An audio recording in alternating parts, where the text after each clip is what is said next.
এই যে দেখা হলো, আর দেখা হবে কিনা জানি না। এই দেখা যেন মহা শূন্য হয়, মহা আনন্দ হয়। শ্রীধাম নবদ্বীপের গিরিধারী আশ্রমের প্রাচীন মায়াপুরের এই পরমেশ্বর দাস আপনাদের রাতুল চরণে এসে ভাগবত কথা আস্বাদন করতে পারছি, আপনাদের কাছে কৃষ্ণ কথা আস্বাদন করতে পারছি। আমি কত ধন্য, আমি কত গর্ববোধ করি। আমার মনের মানুষ, আমার কাছের মানুষ, আমার কৃষ্ণ ভক্ত, আপনারা তো আমার আপনজন, আপনারা আমার আত্মীয়, আপনারা আমার বান্ধব, আপনারা আমার সবাই। তাই সবাই কৃষ্ণ কথাকে কীর্তন করবো। আজ হরি বলবি না বলবি কবে, শেষের দিনে হরি বলতে হবে। আজ হরি, আরে আজ হরি বলবি না বলবি কবে, শেষের দিনে হরি বলতে হবে।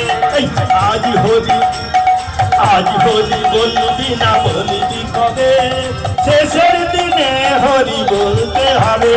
আজ হরি বলবি না, আরে আজ হরি বলবি না বলবি কবে, শেষের দিনে হরি বলতে হবে। হরি বল হরি বল হরি বল, হরি নাম পথেরই সম্বল। আরে হরি বল হরি বল হরি বল, হরি নাম পথেরই সম্বল। হরি নাম শেষেরই সম্বল। হরি নাম শেষেরই সম্বল।